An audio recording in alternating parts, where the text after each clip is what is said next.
Students, how are you all? Today we will do the second chapter, 3 Days to See. Name of the chapter is 3 Days to See. आज के इस chapter में हम बात करेंगे कि ये जो चैप्टर है 3 Days to See उसमें क्या क्या है, इस चैप्टर को किसने लिखा है। स्टूडेंट्स, ये जो चैप्टर है 3 Days to See इसको हेलन केलर ने लिखा है। हेलन केलर एक अमेरिकन ऑथर थी, एक ऐसी ऑथर जिसको ना तो सुनाई देता था और ना ही कुछ दिखाई देता था।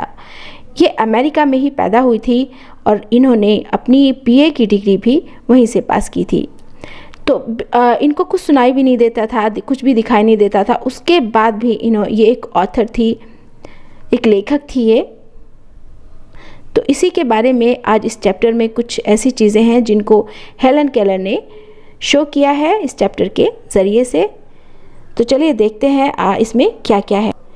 ये जो राइटर थी हेलन केलर, ये बहुत ज़्यादा हार्ड वर्कर थी और इसी हार्ड वर्क करने की वजह से इनका जो बर्थडे है आज भी अमेरिका में सेलिब्रेट किया जाता है, क्योंकि ये इतनी हार्ड वर्कर थी। इन्होंने अपनी लाइफ में बहुत सारे अचीवमेंट्स जो है वो पाए थे और बहुत सारी सक्सेसफुल इनको मिली थी। तो आज भी अमेरिका के जो लोग हैं इनका बर्थडे सेलिब्रेट करते हैं।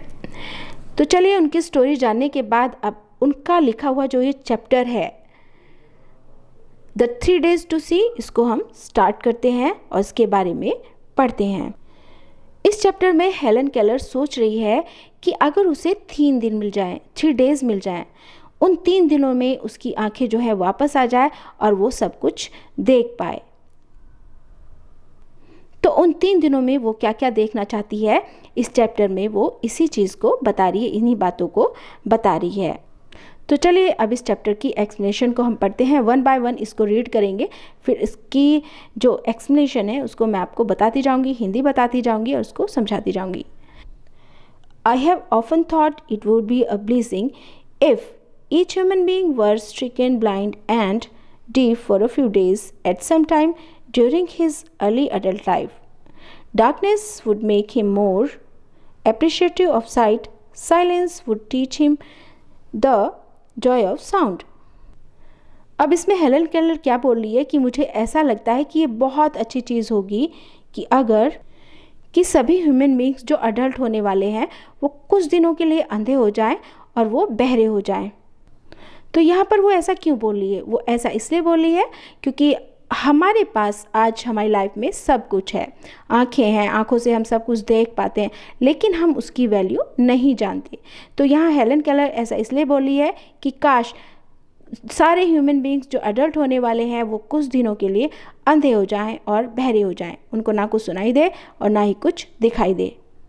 तो वो चाहती है कि सबको इस चीज़ की इम्पोर्टेंस पता चले, जिनके पास सब कुछ होता है और वो फिर भी उसकी वैल्यू नहीं जानते। इसलिए वो चाहती है कि कुछ दिनों के लिए सब लोग अंधे और बहरे हो जाएं। अगर सब जगह डार्कनेस हो जाएगी, ठीक है, तो हम और ज़्यादा अप्रिशिएट करेंगे किसी चीज़ को देखकर। अगर सब जगह डार्कनेस हो जाए तो हम और ज़्यादा अप्रिशिएट करेंगे किसी चीज़ को देखकर। Silence would teach him the Joy of sound. और अगर सब जगह शांति हो जाए, सब जगह साइलेंस हो जाए, तो हम जो भी साउंड हमें सुनाई देते हैं वो भी हम उसको अच्छे से एंजॉय करेंगे। इसलिए वो बोल रही है कि ज़रूरी है एक टाइम के लिए, थोड़े वक्त के लिए हम सब ब्लाइंड हो जाएं, डेफ हो जाएं, हमें कुछ सुनाई ना दे और ना हमें कुछ दिखाई दे, ताकि जो ईश्वर ने हमें दिया है, गॉड ने जो हमें दिया है, गॉड गिफ्ट जो हमें मिला है देखने का और सुनने का, उसका हम एंजॉय ले सकें। Now and then I have tested my seeing friends to discover what they see. मैंने हमेशा अपने उन फ्रेंड्स पर टेस्ट किया है, डिस्कवर्ड किया है कि जो देख सकते हैं। मैंने हमेशा मेरे जो फ्रेंड्स हैं जो देख सकते हैं, सुन सकते हैं, उन सब फ्रेंड्स के ऊपर डिस्कवर किया, नोटिस किया है कि वो क्या क्या देख सकते हैं। Recently I asked a friend who had just returned from a long walk in the woods what she had observed. Recently, अभी वास्तव में मैंने अपनी एक फ्रेंड से जो कि जंगल की तरफ से वॉक करके आ रही थी, उससे मैंने पूछा कि तुमने वहाँ पर क्या क्या देखा, क्या क्या ऑब्जर्व किया। तो उसने मुझे क्या रिप्लाई किया, उसने मुझे क्या बोला कि मैंने वहाँ पर कुछ खास तो नहीं देखा। तो मैंने ये सोचा कि ऐसा कैसे हो सकता है, ये कैसे पॉसिबल हो सकता है। How was it possible? I asked myself to walk for an hour thought the woods to see nothing. मैंने खुद अपने आप से पूछा कि ये कैसे पॉसिबल हो सकता है कि वो 1 घंटे से जंगल की तरफ से देखकर आई है और जंगल की तरफ में वॉक करके आई है और फिर भी उसने वहाँ पर कुछ भी नहीं देखा. Worthy of note, I who can't see find hundreds of things to interest the thought may touch. और मैं जो हूँ जो कि देख भी नहीं पाती लेकिन फिर भी कुछ चीज़ों को छूकर 500 थिंग्स 500 चीज़ों का जो फीलिंग्स मेरे अंदर आ जाती है, 500 थिंग्स की फीलिंग्स मेरे अंदर आती है जिनमें मैं इंटरेस्ट रखती हूँ. ठीक है, मैं सिर्फ छूकर ही पता लगा लेती हूँ कि ये 500 जो चीज़ें हैं, 500 चीज़ों की जो फीलिंग है वो कैसी हो सकती है. और ये कह रही हैं कि ये 1 घंटे तक वॉक करके आई हैं जंगल में, फिर भी इन्होंने वहाँ पर कुछ देखा ही नहीं. I feel the delicate symmetry of a leaf I pass my hands. यहाँ पर डेलिकेट जो है, डेलिकेट का मीनिंग होता है सॉफ्ट और सिमेट्री मीनिंग इज़ कोई चीज़ कैसे बनी है. तो अगर हम लीफ की बात करते हैं तो यहाँ पर मैं टच करके बता सकती हूँ कि लीफ जो है वो कैसे बनी है. हेलन केलर क्या सोच रही है कि मैं 500 थिंग्स को टच कर ही बता सकती हूँ कि वो कैसे बनी है, क्या उसके अंदर है और क्या क्या चीज़ें उसके अंदर होने की वजह से वो बनी है. ठीक है, ऐसी चीज़ें उसके अंदर फीलिंग्स आ जाती है, अच्छी है या बुरी है, सारी फीलिंग्स उसके अंदर आ जाती हैं कि कौन सी चीज़ कैसे बनी. अब लीफ को ले लीजिए, लीफ को टच करके भी हेलन केलर बता सकती है कि वो कैसे बनी है. तो हेलन केलर जो है अपने हैंड से टच करके बता सकती है कि वो जो उसकी लाइंस कैसे जा रही हैं, कितनी उसमें लाइंस बनी हैं, कैसा उसका शेप है, लीफ का जो शेप है वो कैसा है. तो ये सब चीज़ें वो टच करके भी बता सकती है जबकि वो देख भी नहीं सकती. I pass my hands lovingly about the smooth skin of a silver birch of the rough shaggy bark of a pine. जब भी मैं इस ट्री पर या फिर इस लीव पर जब भी मैं हाथ चलाती हूँ तो मैं बहुत प्यार से उसके ऊपर हाथ को चलाती हूँ, बहुत सॉफ्टली तरीके से मैं उसको छूती हूँ. कभी कभी क्या होता है कि इसको छूने से इसकी जो ब्रांचेस हैं वो हाथों में छुपती हैं. ऐसा इसलिए होता है क्योंकि वो थोड़ी सी रफ़ होती हैं. दैट मीन्स होता क्या है कि उसको छूने से ही पता चल जाता है जो हेलन केलर है कि उसकी जो ब्रांचेस है वो कौन सी रफ़ है, कौन सी सॉफ्ट है. तो टच करने से ये सारी फीलिंग्स उसके अंदर आ जाती है. In spring I touch the branches of trees hopefully in search of a bird, the first sign of awareness. तो जब स्प्रिंग आता है तो मैं जो प्लांट की जो ब्रांचेस है उसको छूती हूँ क्योंकि तब होता क्या है, मैं किसी बर्ड मतलब प्लांट की जो बर्ड्स हैं, कलियाँ जो हैं उनको ढूंढ रही हूँ. मैं उसको छूकर महसूस कर लेती हूँ कि कौन सी बर्ड है और कौन सा उसकी लीव्स हैं. First sign of awakening nature after the winter sleep. पहला साइन क्या मिलता है मुझे कि जो नेचर जो होती है, प्रकृति जो होती है, जो सर्दी के मौसम में सो रही होती है वो स्प्रिंग में, बसंत के मौसम में जाग रही है. उसको टच करने से मुझे ये फीलिंग आती है. I am very fortunate I place my hand gently on a small tree and feel the happy queer of birds in a full song. अगर मैं इतनी किस्मत वाली हो जाऊं कि मैं अगर किसी छोटे से ट्री को या प्लांट को छू लेती हूं तो उसके ऊपर जो भी बर्ड्स बैठे हैं, किसी छोटे से ट्री को अगर मैं टच कर लूं तो जहां पर अगर उसके ऊपर कोई बर्ड्स बैठे हैं जो कि गाना गा रहे हैं उनको भी मैं महसूस कर सकूं. तो यहाँ वो ये बोल रही होती है इस चैप्टर में, ये कहती है Helen Keller. At time my heart cries out with longing to see all these things. कुछ समय क्या होता है, कुछ टाइम क्या होता है, मेरा जो दिल है वो रोता है और वो क्या चाहता है कि मैं भी इन चीज़ों को देख सकूं. तभी वो कहती है कि कुछ दिनों के लिए काश मेरी आंखें वापस आ जाएं और मैं ये जितनी भी चीज़ें हैं उनको अच्छे से देख सकूं. इसलिए उसका जो दिल है वो भर कर आता है, रोता है हेलन केलर का, और यही बात वो इस चैप्टर में बता रही हैं. If I can get much pleasure, if I can get much pleasure from mere touch, how much more beauty must be revealed by sight. तो यहाँ पर वो कह रही है कि अगर टच करने से ही मुझे इतनी खुशी मिलती है, इतनी चीज़ों के बारे में इतना कुछ पता चलता है, तो अगर मैं रियली में बिल्कुल अच्छे से देखने लग जाऊँ तो जो भी चीज़ें हैं उनका जो इंजॉयमेंट है, जो भी उनके बारे में मुझे पता चलेगा, उसकी मुझे कितनी खुशी मिलेगी अगर मैं रियल में किसी भी चीज़ को देखने लग जाऊँ, अगर मेरी आंखें वापस आ जाएं। And I have imagine what I should most like to see if I were given the use of my eyes, say for just 3 days. यहाँ पर वो इमेजिन करती है, सोचती है, कल्पना करती है कि अगर ईश्वर मुझे सिर्फ 3 दिन के लिए मेरी आँखों को यूज़ करने के लिए दे दे, मुझे मेरी आँखें वापस कर दे, मेरी आँखों की रोशनी जो है उसको मुझे वापस कर दे, तो तब मैं क्या महसूस करूँगी, अगर मतलब मैं क्या क्या चीज़ों का इंजॉयमेंट ले सकूँगी, क्या क्या चीज़ों को महसूस करूँगी और उनकी ब्यूटी को मैं महसूस कर सकूँगी। यहाँ वो ये इमेजिन करती है, कल्पना करती है कि क्या क्या मैं देख सकूँगी। On the first day I should want to see the people whose kindness and companionship have made my life worth living. सबसे पहले 3 दिन मैं उन लोगों को देखना चाहूँगी।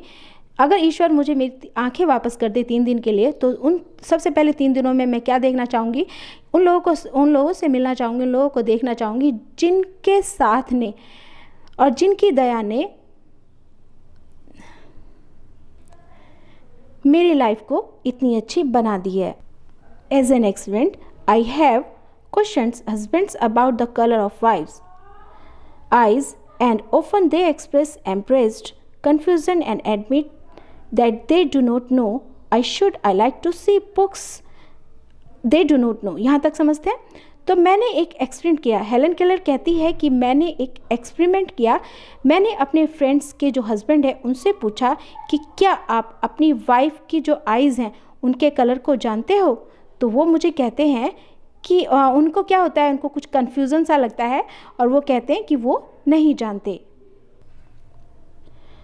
आई should like to see the books which we have been read to me. मैं वो बुक्स भी देखना चाहती हूँ जो बुक्स मुझे पढ़ाई जाती है और जो बुक्स के बारे में मुझे समझाया जाता है। अगर मेरी आइज़ 3 दिन के लिए वापस आ जाए तो उन बुक्स को भी मैं देखना चाहती हूँ। यहाँ वो कह रही है कि मैं उस बुक को भी पढ़ना चाहती हूँ, उन बुक्स को भी पढ़ना चाहती हूँ जिसने पूरी लाइफ के बारे में जो भी हमें बताती हैं, रिवील करती हैं कि क्या है उसके, मतलब क्या क्या है उसके अंदर, ठीक है। And which have revealed to me the best channels of human life, जो कि ह्यूमन लाइफ के हर चीज़ को अच्छी तरह से हमें बताती है। उन बुक्स को भी मैं देखना चाहती हूँ अपनी आँखों से, अगर मुझे 3 दिन के लिए आइज़ मिल जाती हैं।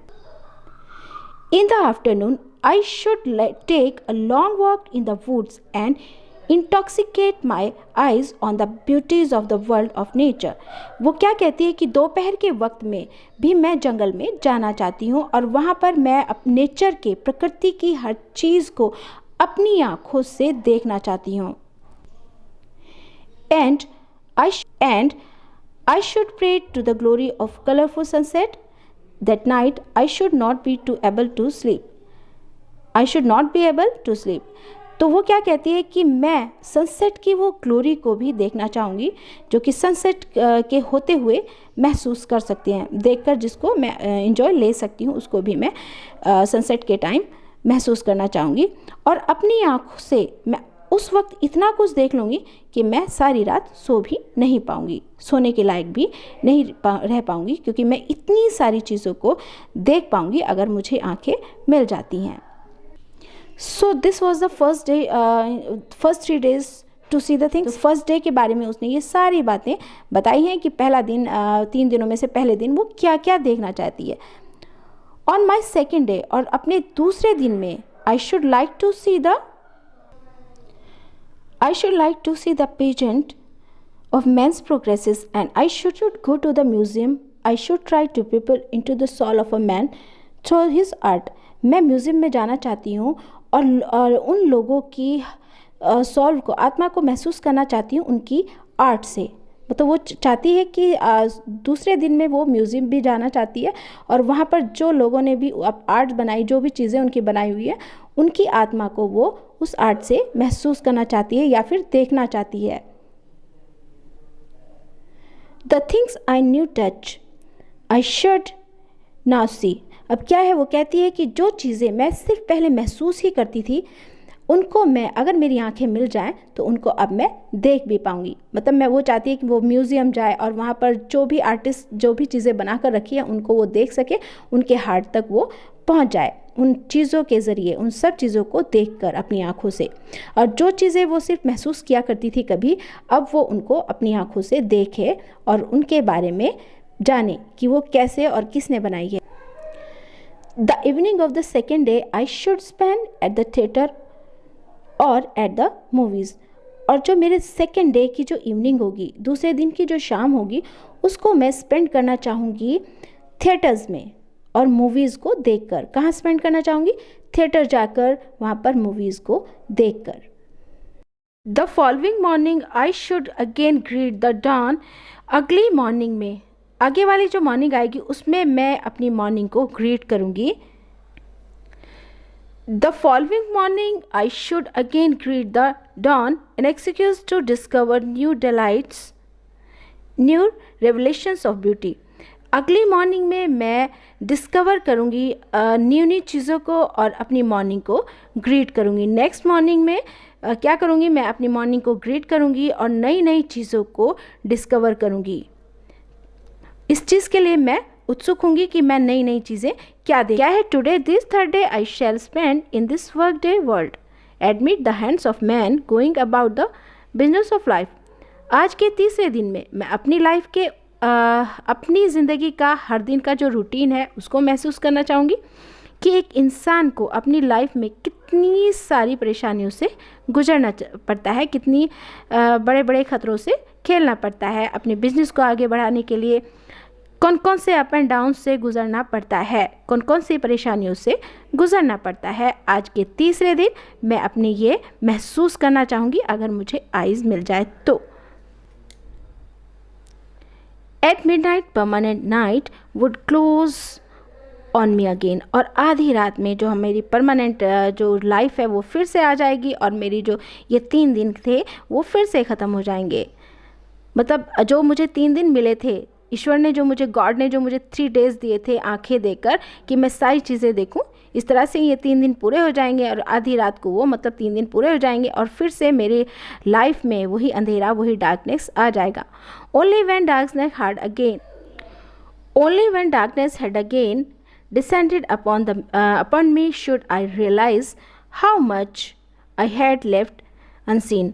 और फिर से डार्कनेस जो है उसकी लाइफ में आ जाएगी और वो कितनी सारी चीज़ें हैं जो उसने नहीं देखी वो उससे छूट जाएंगी। मतलब 3 दिन जल्दी ही पूरे हो जाएंगे और फिर से उनकी जो ज़िंदगी है, जो ऑथर है वो कह रही है कि फिर से मेरी लाइफ अंधेरी हो जाएगी, फिर से मेरी लाइफ में वही डार्कनेस आ जाएगी और बहुत सारी चीज़ें हैं जो कि मुझसे अभी छूट गई हैं, जो कि मैंने देखी भी नहीं है। तो यहाँ पर ऑथर यही कहती है, जो लेखिका है वो ये बोल रही है कि जो 3 दिन थे वो इनफ नहीं थे पूरी दुनिया की अच्छी अच्छी चीज़ें या जो जैसी भी चीज़ें हैं वो देखने के लिए। तो उनको ये लगता है कि 3 डेज़ थे जो वो बहुत कम थे, अब फिर से मेरी लाइफ में डार्कनेस आ गई है। I am sure that if you face the fate of blindness you would use your eyes as never before. मैं श्योर हूँ इस चीज़ के लिए कि अगर आप अंधे हो जाओ तो आप अपनी आँखों को उतनी अच्छी तरह से यूज़ कर सकोगे जैसे आपने पहले नहीं की थी। तो यहाँ पर जो राइटर है वो यही कहना चाह रही है कि अंधे होने के बाद भी किसी भी चीज़ को अच्छे से महसूस किया जा सकता है। अगर इंसान के पास आँखें होते हुए भी वो चीज़ों को नहीं देख पाता तो फिर वो उसकी बदकिस्मती कह सकते हैं, दुर्भाग्य कहा जा सकता है।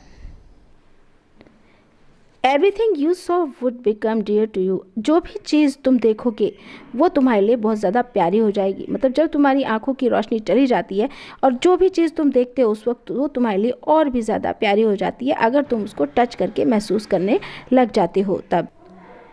Then at least you would really see and a new world of beauty would open itself before you. और ये वही वक्त होता है जब आप किसी चीज़ को देख रहे होते हो और उसको बहुत अच्छे से महसूस कर रहे होते हो। अगर आप कुछ दिनों के लिए आपकी आईज की रोशनी चली जाती है तब आप चीज़ों को बहुत अच्छे से महसूस करोगे उनको टच करके। ठीक है, तो यहाँ जो राइटर है वो यही बताना चाह रही है कि महसूस करके भी आप अपनी आँखों से किसी भी चीज़ को समझ सकते हो अगर आपकी आँखें चली गई हैं, आपकी आइज़ की रोशनी चली गई है। Who I am blind can give one hint to these who see. Use your eyes as if tomorrow you would be stricken blind. अब वो ये कह रही है, जो राइटर है वो यहाँ पर ये कहना चाह रही है कि मैं अंधी हूँ, लेकिन मैं आपको एक ऐसा हिंट दे सकती हूँ कि तुम अपनी आइज़ को इस तरह से यूज़ करो जो कि तुम अंधे होने के बाद भी ये महसूस करो कि जैसे तुम्हारे पास तुम्हारी आँखें हैं, आँखों की रोशनी तुम्हारी गई नहीं है, लेकिन मैं अंधी होने के बाद भी तुम्हें इस तरह का हिंट दे सकती हूँ। At the same method can be applied to the other sense. अब ये जो राइटर वो ये कहना चाह रही है कि यही जो मेथड है, ये जो तरीका है, हम अपने दूसरे सेंस ऑर्गन्स के लिए भी अप्लाई कर सकते हैं, यूज़ कर सकते हैं। Here the music of voice, the song of the bird, the mighty strains of an orchestra as if you would be stricken। जो राइटर है ये कहना चाह रही है कि किसी भी चीज़ को आप इस तरह से देखो कि कोई भी चीज़ आप जो भी देख रहे हो आप उसे कल नहीं देख पाओगे, या फिर कोई भी चीज़ जो आज सुन रहे हो, अगर हम अपने कानों की बात करते हैं, कोई भी सेंस ऑर्गन हम जिस मेथड पे यूज़ करते हैं वहाँ उस चीज़ को उस तरह से करो कि वो कल आपको नहीं सुनाई देगा, तो तब आप उस चीज़ को बहुत अच्छे से महसूस कर सकते हो। Touch each object. Touch each object as if tomorrow your tactile sense would fail. हर चीज़ को इस तरह से टच करो कि आपकी जो टच करने की आज जो शक्ति है वो कल फेल हो जाएगी। जो आज आप किसी चीज़ को टच कर सकते हो वो शायद आप कल टच ना कर सको, तो किसी भी चीज़ को इतना डीपली टच करो। Smell the perfume of flower, taste with relish each morsel. यहाँ पर बोल रही है कि यहाँ पर लेखिका जो है, राइटर जो है, ये बोल रही है कि किसी भी चीज़ को, किसी भी परफ्यूम को ऐसे स्मेल उसकी को महसूस करो, या फिर किसी भी खाने की चीज़ को ऐसे टेस्ट करो कि कल ये आपको नहीं मिलेगी। Most of every senses but of all the senses I am sure that site must be the most delightful. यहाँ पर ये बोल रही है कि हमें अपनी सेंस ऑर्गन्स को, जितने भी सेंस ऑर्गन्स होते हैं, हमारे सेंस ऑर्गन्स होते हैं, आप जानते हो 5 सेंस ऑर्गन्स होते हैं, उनको बहुत अच्छे से यूज़ करना चाहिए। सेंस ऑर्गन्स कौन कौन से, जैसे आइज़ है, ईयर्स है, नोज़ है, टंग है, स्किन है, तो ये जो भी सेंस ऑर्गन्स हैं हमें उन्हें अच्छे से यूज़ करना चाहिए, हर एक सेंस ऑर्गन्स को। तो क्या क्या सेंस ऑर्गन्स हैं? आइज़, ईयर्स, नोज़, टंग, स्किन, ये हमारे 5 सेंस ऑर्गन्स है। तो यहाँ राइटर यही बोलना चाह रही है कि हमें अपने 5 सेंस ऑर्गन्स को बहुत अच्छे से यूज़ करना आना चाहिए। अगर हम ऐसे करते हैं तो हम अपनी लाइफ को बहुत अच्छी बना सकते हैं। अगर हम ब्लाइंड हैं तब भी हम अपनी लाइफ को अच्छी कर सकते हैं। अगर हमें सुनाई नहीं देता तो हम क्या करते हैं, अपने ईयर का यूज़ कर सकते हैं। अगर हमें दिखाई नहीं देता अपनी आँखों का यूज़ कर सकते हैं। अपनी टंग से हम टेस्ट को महसूस कर सकते हैं। अपने स्किन से भी हम टच करने का जो भी वो रहता है उसको, अगर किसी चीज़ को टच करते हैं तो उसको महसूस कर सकते हैं। ठीक है, तो ये सारी जो चीज़ें हैं, नोज़ से हम स्मेल को महसूस कर सकते हैं, तो हमें अच्छे से इसको यूज़ करना आना चाहिए। तो इस चैप्टर में हमें लेखिका जो है, राइटर जो है यहाँ पर जिनका नाम है हेलन केलर, वो यही बताना चाह रही है कि मैं ब्लाइंड हूँ। ब्लाइंड होने के बाद भी मैं हर चीज़ को बहुत अच्छे से महसूस करती हूँ, और किसी भी चीज़ को मैं ऐसे नहीं है कि कुछ लोग होते हैं जिनके पास आँखें हैं वो फिर भी बहुत सारी चीज़ों को देख नहीं पाते। ये यहाँ राइटर यही बताना चाह रही है कि उन लोगों को एक तरह से एडवाइस देना चाह रही है इस चैप्टर के ज़रिए से कि जिन लोगों के पास आंखें हैं उन्हें गॉड का थैंक्स करना चाहिए, ईश्वर का शुक्रिया करना चाहिए, धन्यवाद करना चाहिए कि उनके पास आंखें हैं। लेकिन जिनके पास नहीं है वो भी सब कुछ महसूस कर सकते हैं अगर वो अच्छे से करना चाहें। उम्मीद करती हूँ स्टूडेंट्स की ये जो चैप्टर है आपको इसकी एक्सप्लेनेशन जो मैंने हिंदी इंग्लिश दोनों में आपको एक्सप्लेन करके बताया है बहुत अच्छे से समझ आई होगी। Okay, thank you. अगर आप चैनल पर नए हैं तो सब्सक्राइब कर दीजिएगा और बेल आइकन को दबा दीजिए ताकि आने वाली ऐसी ही यूजफुल वीडियो का नोटिफिकेशन आपको मिल जाए। नेक्स्ट वीडियो में इसी चैप्टर की मैं क्वेश्चन आंसर्स आपको करवाऊंगी।